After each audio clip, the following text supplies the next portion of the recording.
I'm Isaiah. I'm Levi. I'm Stephanie.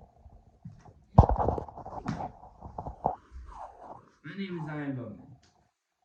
It's a beautiful day in the neighborhood, something that one of the legend himself known as Mr. Rogers said every single day as he opened the door. Someone who, in my life, has made a giant impact on what I've done and how I've done things. Mr. Rogers was a family man with a wife and 2 kids, but he also had a family through the screen. I remember waking up and going downstairs and turning on the TV just to see him open that door with his bright smile and wondering what color sweatshirt he'd be wearing that day. Mr. Rogers was born and raised in Latrobe, Pennsylvania, where he spent most of his life.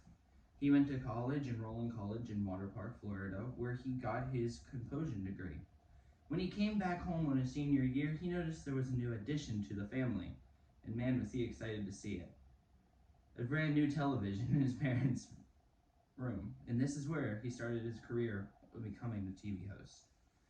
Through his whole life, he stood up for many things. He stood up for children, he stood up for public television, and he stood up for racial justice. Most of the time, he stood up for children. Something he said was, anyone who has done anything to help a child in his life is a hero. Rogers was one of a kind man. Making life, I think, something for kids, growing to learn to be the bigger person was one of his main goals. He loved everybody for being, well, them. World is not always a kind place, he said. It's something that children learn themselves, whether we want them to or not. But it's something that they really need our help to understand.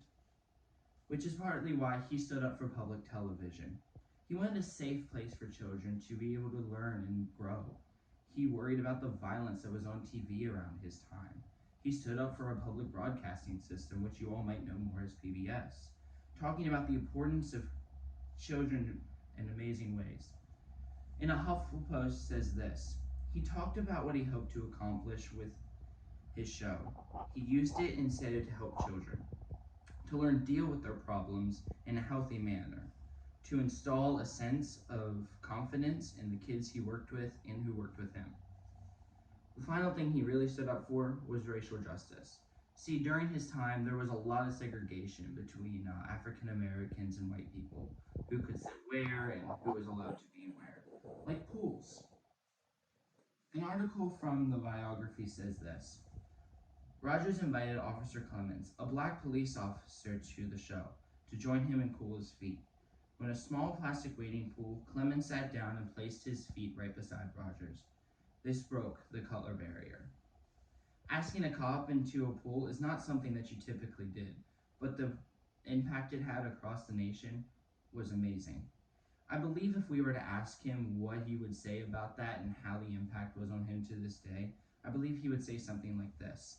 There are 3 ways to ultimate success. The first way is to be kind, the second is to be kind, and the third way is to be kind.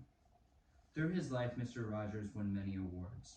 The National Archives News says this, over his lifetime, he received 40 honorary degrees, 4 Emmy Awards, a Peabody Award, and he was inducted into the Television Hall of Fame in 1999.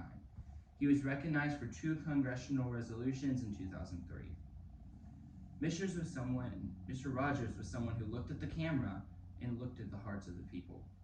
He broke boundaries in loving every neighbor he came in contact with.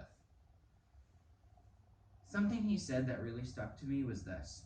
We all have different gifts. We all have a different way of saying to the world who we are. Mr. Rogers had an incredible life and continues to impact people to this day.